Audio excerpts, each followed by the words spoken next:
I'm a team lead and a front-end product designer at thoughtbot. We're a consultancy. We do web apps, native apps, all that good stuff. If you are in the Rails space, you might have heard of us. And I am an enthusiastic advocate for user needs. So what do you mean by a user interview? Not a test. So test and interview are often used interchangeably in the user research world, but test is sort of a misnomer. So we're looking at conducting something more akin to an interview. We're looking to gather information from people to learn more, not test their ability or their knowledge. So we should define exactly what we mean by user interview in the context of this talk. So when I'm talking about user interviews, I am talking about talking to a real human being in a one-on-one setting for a set amount of time while asking open-ended questions to validate or invalidate an idea. So and as an addendum, oftentimes, and like pretty much exclusively for me these days, this is also in a remote setting, which we'll talk about later. What we're not talking about here is focus groups or surveys or eye tracking and heat maps, or anything about behavior analytics, anything with A/B testing. These are like super effective methods to validate user flows or experiences. The difference is the type of content and maybe the final data that comes out of it. Before we get into what effective user interviews are, why conduct them? So I want to outline, like, there's like a lot of reasons here that you might do user interviewing when developing a product. And sometimes it can take some convincing, depending on where you are, and especially if there's like legacy product development in a place that didn't include talking to users beforehand. So we're going to go over a few major ones, just from like both the user point of view and the business point of view. So on the user side, you are going to quickly validate or invalidate an idea by watching how a real-life person uses your products. You're going to target some areas of frustration or confusion by seeing it happen in real life. And then you might have some nuanced conversations about like the actual needs and use cases for folks that may or may not already use your product or your idea. So sometimes users use your features in new and surprising ways. Sometimes an interaction point you thought was pivotal, it actually isn't that important. And sometimes the assumptions that you make about the user motivations are untrue. This is a great way of uncovering those things. On the business side, you can remove risk from an inherently risky process. That's like the overarching theme, especially on the business side. So you can either spend months or years developing an idea with the hope that it'll work, or you can de-risk it and saving time and money by talking to people. It doesn't have to be a lengthy or involved process, but it's something that can take maybe a few days or a week. So like I said before, it saves time by not spending months or years on implementing an idea that users don't need. And then it saves money by not devoting efforts to hiring or having a team of developers work on something that users don't need or want. It also serves as a way to scope an MVP. My MVP, minimum viable product, just like the core foundation of your product that's going to serve as like a solid foundation for future features. I'm going to talk about a few real-life examples, specifically from my own experiences. So I worked on an app that connects personal trainers with potential clients for group classes. So like think of like personal training. The ask was that personal trainers wanted to chat with their current and new clients about class updates. Can we add a chat feature to the app? I cannot tell you how many times I've come across that. Please add a chat feature to this app. I believe Abraham Lincoln said, "In this world, nothing is certain except death, taxes, and adding a chat feature to your app." It's true. I'm sure you've all experienced this. So we're making some assumptions, and after talking to the client, we made some assumptions, and I wanted to write what those assumptions are down because we wanted to test those with real-life personal trainers to actually see if they were true. So one of them being, personal trainers are having non-specific conversations with clients, like via text message or like another off-app communication tool. Personal trainers and clients would prefer to have in-app communication, and personal trainers are having these conversations with clients frequently. It's on a one-off behavior. So let's test these assumptions by talking to a few of those trainers. So we did. Over the course of a couple days, we talked to about like 6 or 7 of those trainers, and we found some interesting things. So turns out personal trainers are actually having very specific conversations with their clients, and we'll get into that after. We didn't really figure out if personal trainers and clients would prefer to have in-app communication. Some said, we kind of phrased the question in a certain way that wasn't leading, but we didn't really come to a conclusive result here about whether they would prefer it in-app or out of app. But we did confirm that personal trainers are having these conversations with clients pretty frequently on a regular basis, almost daily. So what did we come up with? The major takeaway here from our user interviews was that personal trainers were having conversations about rescheduling a class. It wasn't possible to do this in the app currently, and it took some back and forth with the trainer and the client to get them signed up for a new class. What can we do about that? So we built a rescheduling flow. We used a lot of the same features, had that familiarity, just added a button when you're signed up for a class if you wanted to reschedule it. Fix the problem, right? Yes. We also built a chat feature. I'll say that sometimes business objectives and client wants are prioritized. Clients still wanted to try a chat feature anyways. All you can really do is advocate and advise based on the data and your own expertise. Another example, an internal app for these data migration specialists to migrate client data without having to manually update spreadsheets. This is very vague, but you get the idea. As it turns out, the internet runs on spreadsheets. I have so many clients who run off of spreadsheets, and we're resolving that problem for them. So the ask was that specialists are spending a lot of time and energy adjusting spreadsheets manually. How can we reduce the human error introduced through this process, as well as allow specialists to focus more on client relationships rather than data migration? So we made some assumptions. Specialists may find that data migration takes too much time away from the non-spreadsheet-based client work. Specialists are concerned about introducing errors into the spreadsheet during the migration. And specialists will trust a tool to be as thorough as they are. So we talked to a bunch of specialists. We walked them through a prototype. We asked them some questions, and we found out some interesting things. The major takeaway was that these things were supported, that specialists find that data migration takes too much time away from non-spreadsheet client-based support. That's very true. It took a lot of time, weeks. They were concerned about introducing errors. That was a big sticking point for people. It was a lot of pain to go back and fix those errors after they had been made. But we weren't sure whether specialists were going to trust the tool to be as thorough as them. There was a lot of skepticism on their side. So this is the thing where this is the major takeaway that we sort of pulled out of that, of like they needed to trust this tool. So a major emotional takeaway on the other side of that is like some specialists expressed some slight concerns about being automated out of their job. This is like a big part of their job, and you can't test humans without emotional context. It's so important. User experiences are often driven by emotional and mental state, and while those may vary from person to person, having that context and noticing those themes they surface are critical to creating like an inclusive and empathetic design. So what did we do? We created a tool that handled a lot of the spreadsheet work in a step-by-step process that really cut down on that migration time. The specialists didn't have to touch the spreadsheets, but they still had to do a lot of that work of matching up that data along the way. And they could also look under the hood by like receiving the report at the end and validating that everything was right. They could update the data manually if there are any errors. And so we built some of that trust back in by having them be reviewers there. But the note here is that a big part of making a thing for humans is building trust with those humans. You can build trust in a variety of ways. You can involve folks in the product development process. You can bring in people to the team that are a part of the communities or have similar experiences to the folks you're developing for. But also remember that this same trust building can be used for bad things and cause harm, so use it wisely.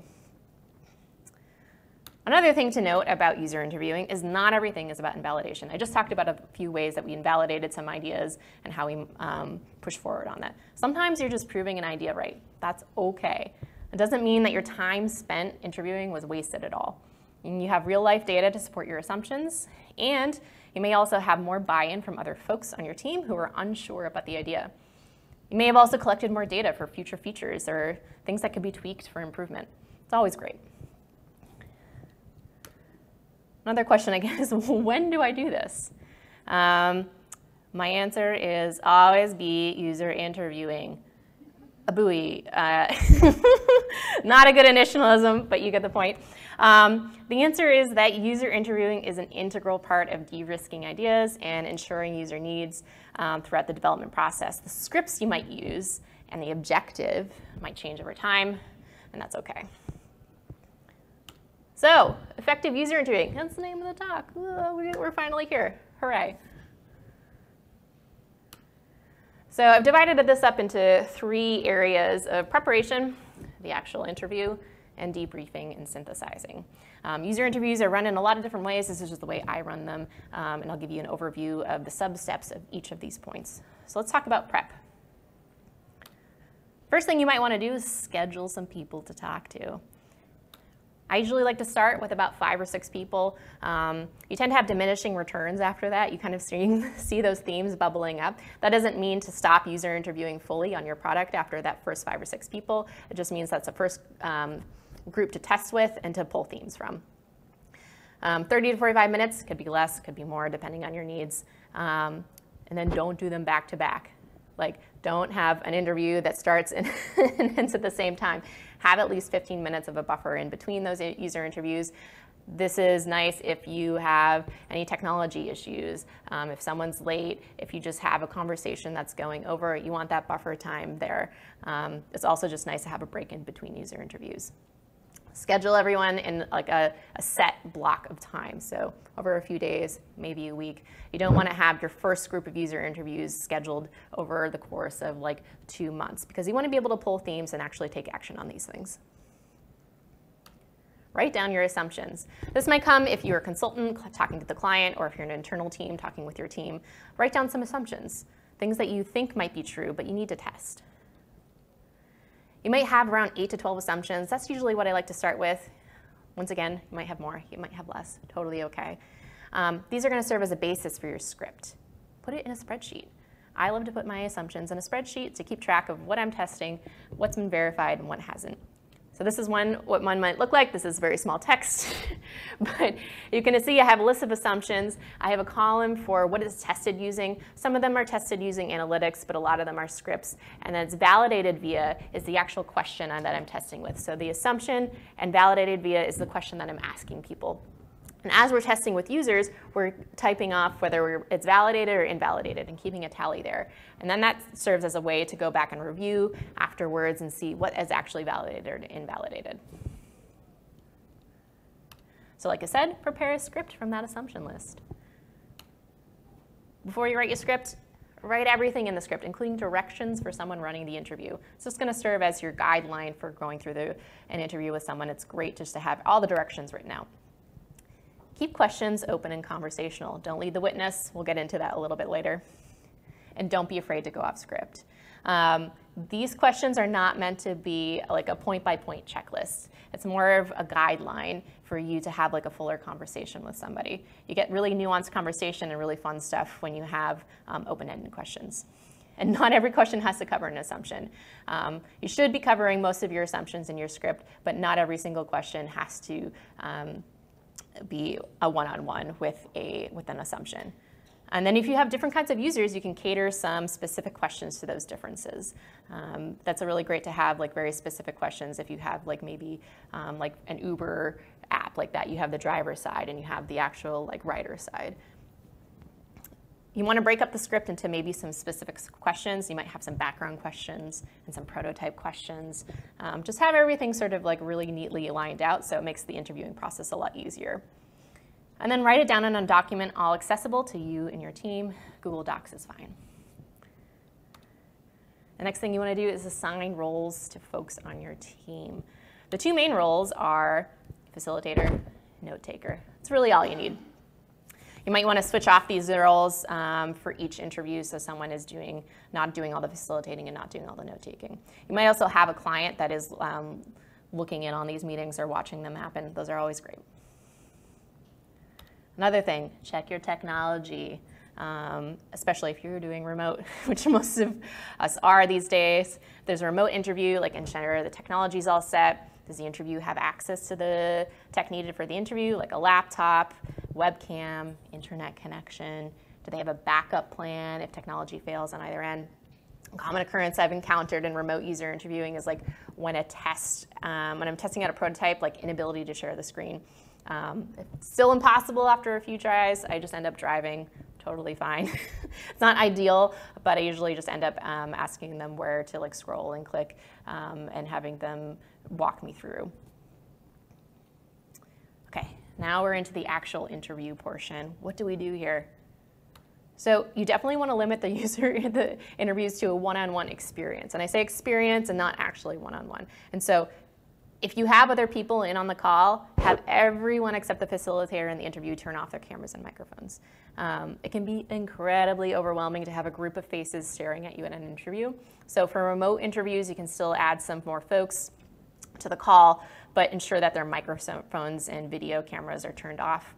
But you can still acknowledge that there are other people in the present and get consent to move forward. And then let the interviewee know what's happening for each part. Not everyone knows what to expect going into a user interview. You want to walk them through the process, explain what's happening for each part, what to expect, and get consent along the way. And then guide, don't lead. So this is back to that, like, don't lead the witness with your questions. So keep your questions open-ended, conversational, open to interpretation. Try and avoid questions that lead to a yes or no answer. Like, is this confusing? Did you like this? Don't do those. If an interviewee answers a question with like a blurry word, so for example, like the top of the navigation was really confusing, ask them why. Why was that confusing? Tell me more. This was really cool. Tell me why it was cool. You want to really dig into the nuance and find out the reasoning why they're saying these things, not just that it's confusing or good or cool or amazing. If an interviewee asks how something might work, which often happens, when interacting with a prototype, like ask them how they expect it to work and behave. It might be like, I'm not sure what would happen if I click this button. And then I usually retort with, well, what would you expect to happen? That's the great portion of prototyping, is you don't actually have to prototype out every single interaction. You can just have people tell you what they expect, and then they give you the answers, which is really great. And so that's really great testing ground for you and for the user. These are just some like general questions you can apply to really any user interview with a prototype, and you can get like super specific with your questions, but these are just like overall evergreen questions that can lead to some interesting learnings, like walk me through this screen, think out loud, tell me what this means, what information is missing here, what's confusing, what would you do next, what do you think will happen when you do this? Embrace the silence. Full disclosure, I'm really bad at this. But pregnant pauses are totally okay, even if they feel uncomfortable. Sometimes folks you're interviewing need some time to process a question you've asked or to react to a visual you sent them. It's also a way to get interviewees to say more about something without you prompting them, because they're uncomfortable with the silence. So don't feel pressured to immediately fill the space.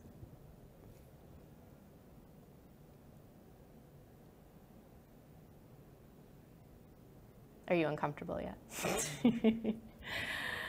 And the last is take notes. So this is on the other side. So we gave a lot of facilitator instructions, but good note-taking is a skill. And so these are the directions that we have written down in our script. Write down anything you think was important. Capture exact words if you can. Exact quotes are even better. And capture some significant nonverbal reactions, like a very long pause before an answer, or maybe they're hovering over something but not really saying much about it. You might want to capture that in your notes.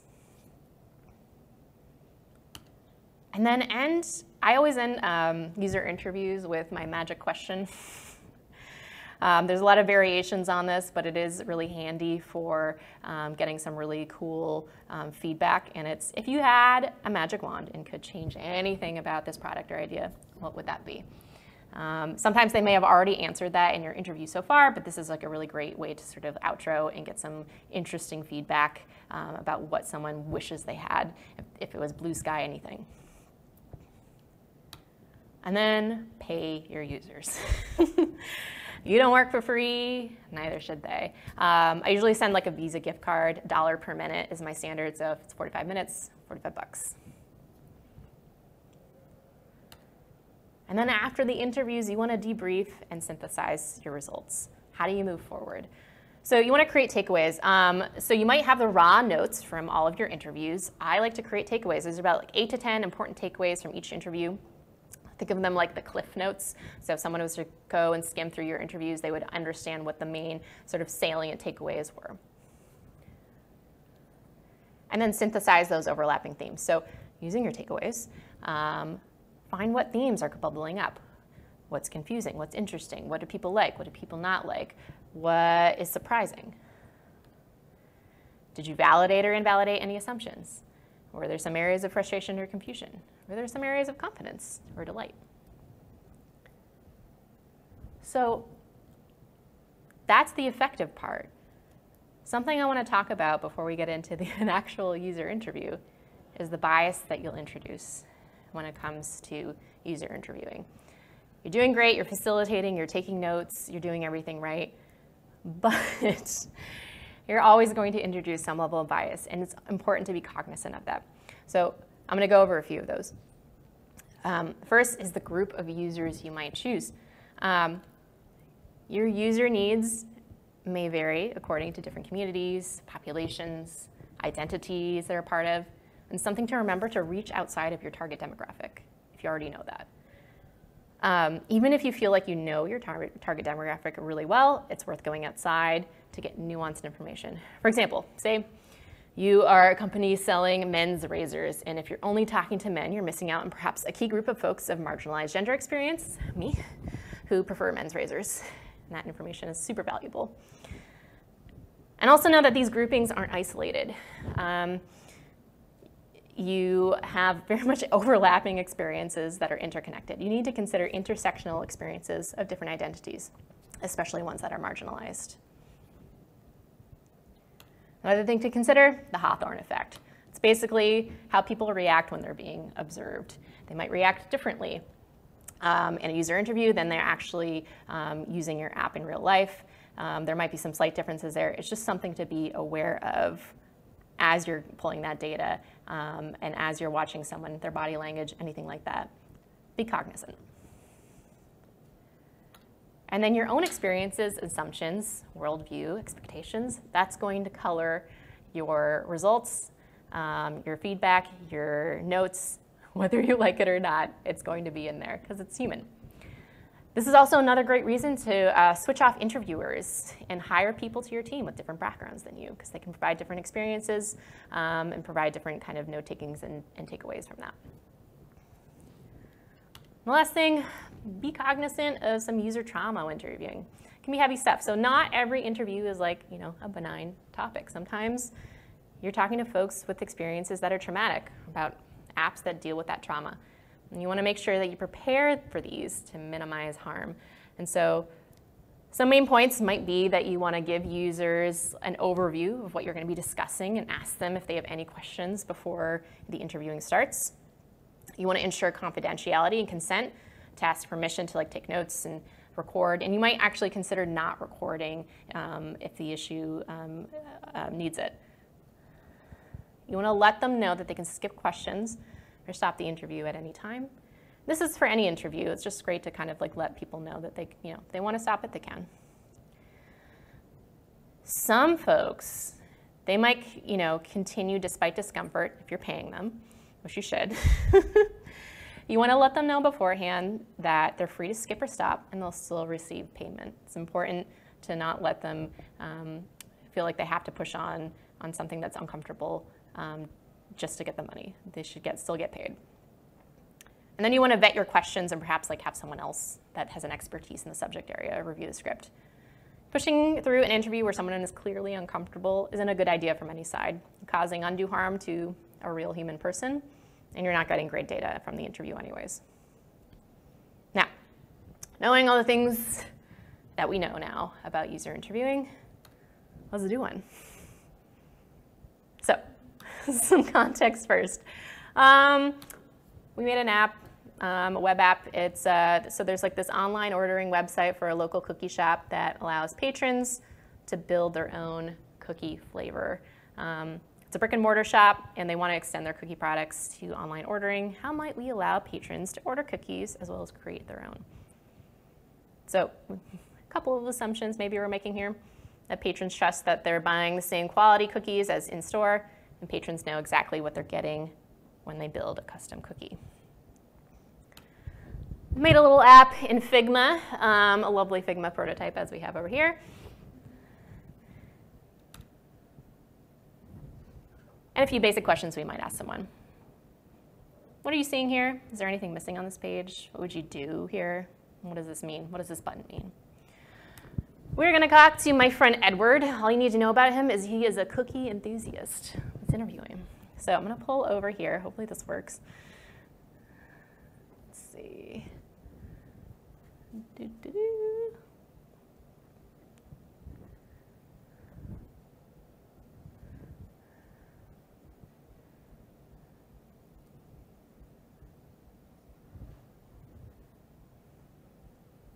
All right.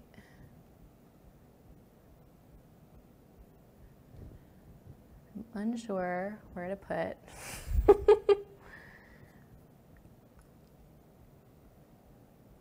Maybe you can go here.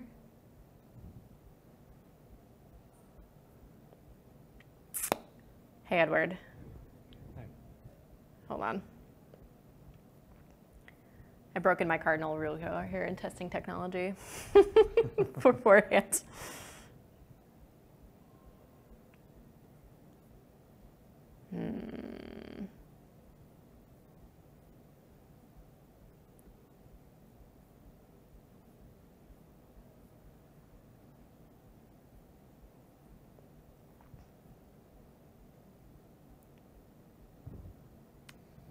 Maybe if I just do the web version.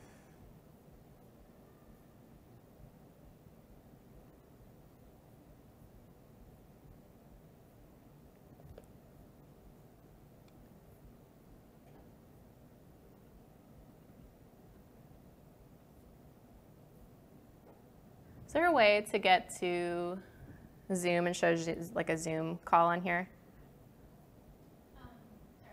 Is there a way to get the Zoom call to show on here? I'm just getting, yeah, I have it like on my, I just can't pull it over to the correct area. I don't know if I know the answer for sure, but I bet if we fiddle with the display settings, you can get something functional. Okay, I see. Oh, and it won't let you pull him, just.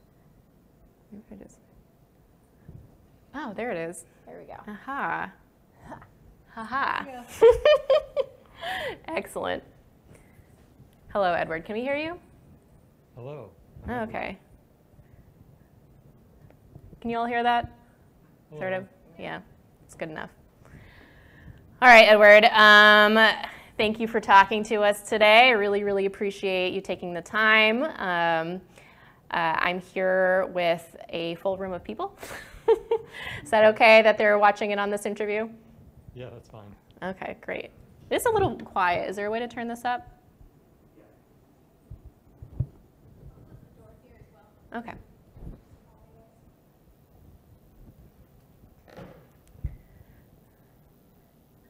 All right, Edward.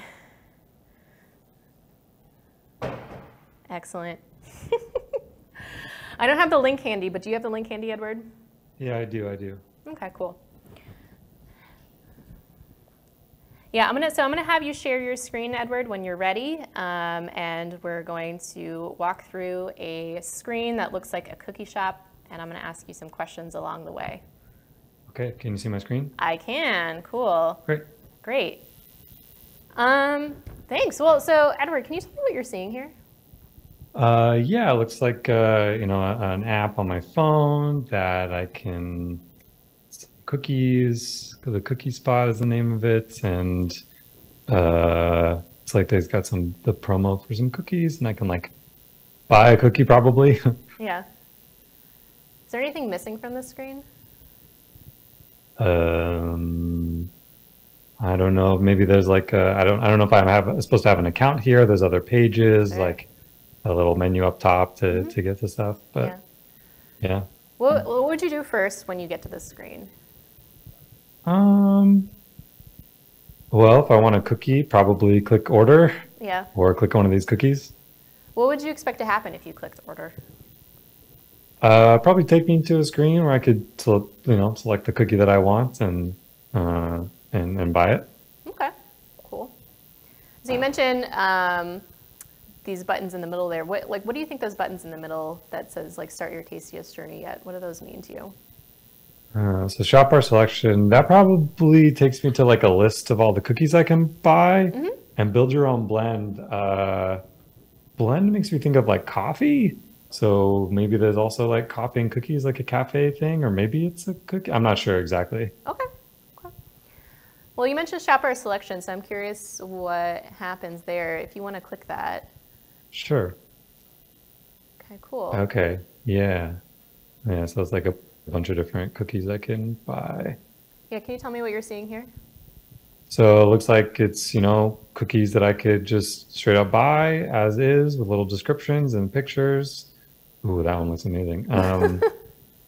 Yeah. And then, there's this build your own thing. So I'm thinking because all I'm seeing is cookies, that it's probably cookie. I'm still not sure why it's blend, but whatever. That's just the word, I guess. Yeah. What would you expect it to say?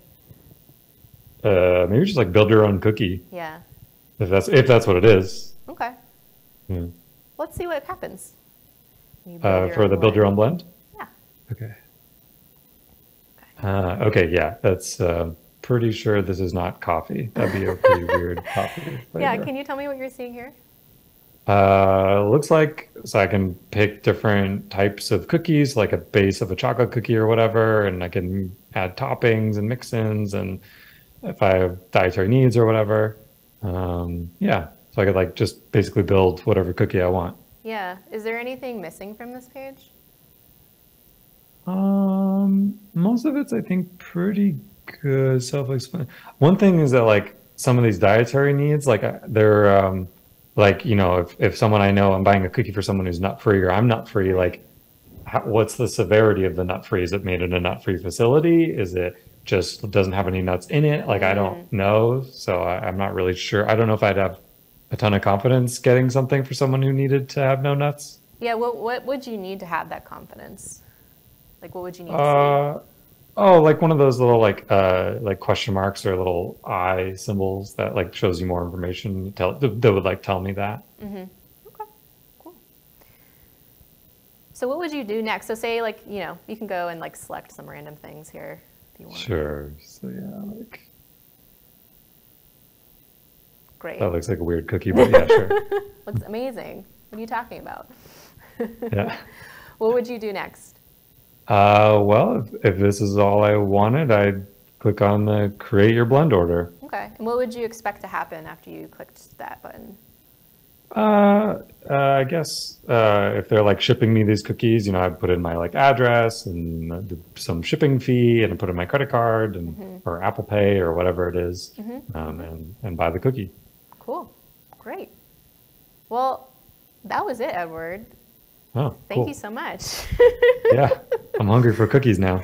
You should go make some. Maybe you can order from the shop. That's fake. Yeah, you can try it though.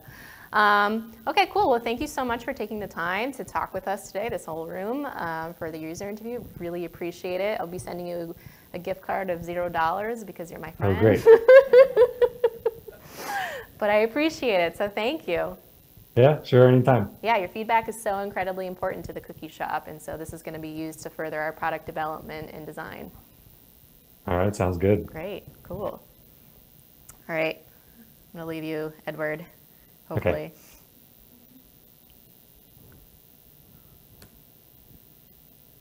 All right, back in action. Yay, we did it. We had a user interview.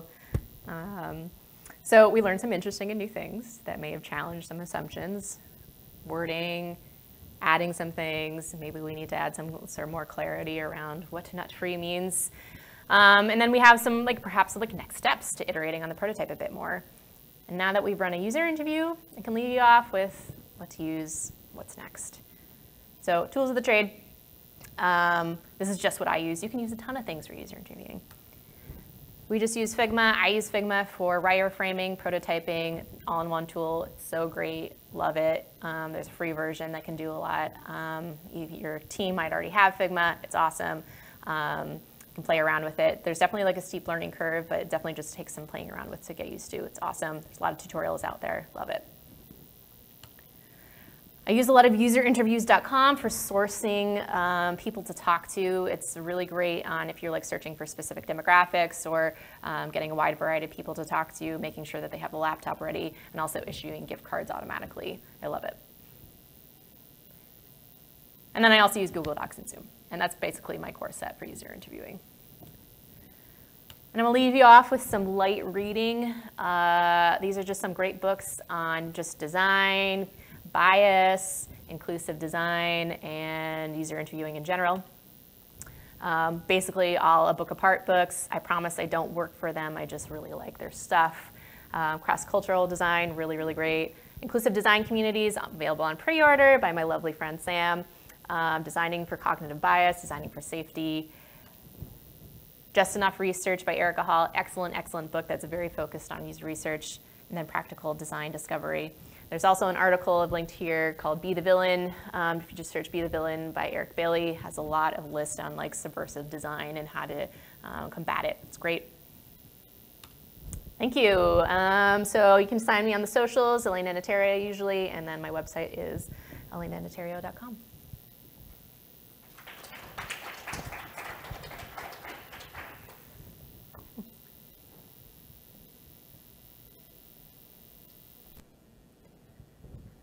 Any questions?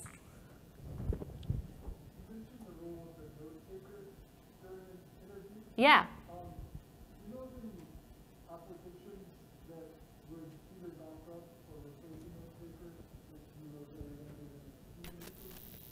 Sorry, can you repeat that last part?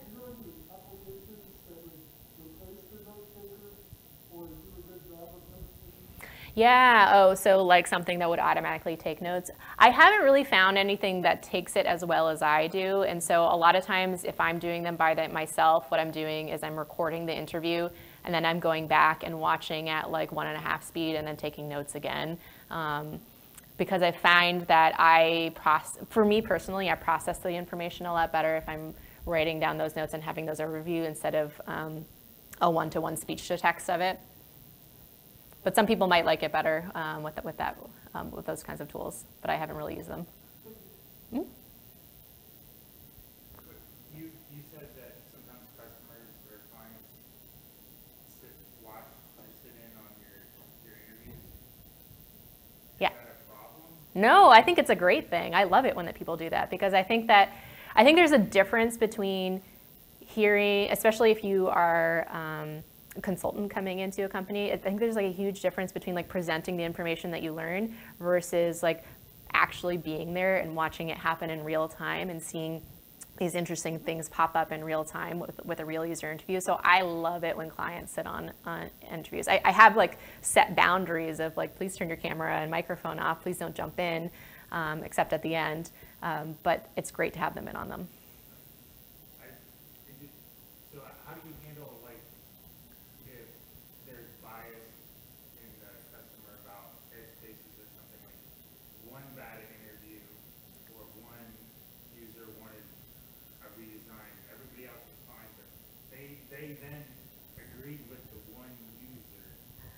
That's a great point. I think that the important thing is to set off like what user interviewing is beforehand and give the client context about, okay, like we're not basing this on like one person's feedback, this is cumulative.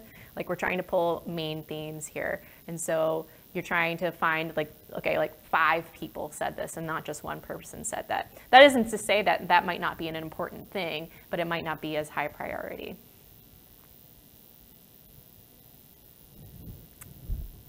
Do you have any suggestions for broadening the pool of people that you're testing with, especially from accessibility?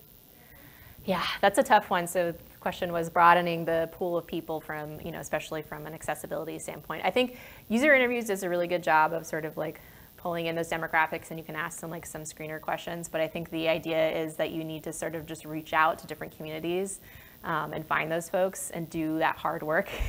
And they are out there. Like I think it's like, what is it, GetFable or whatever. They'll do some user testing for you, and they're very focused on accessibility. And so there's a bunch of places you can do it. You just need to do a lot more work than just like pulling in some random people.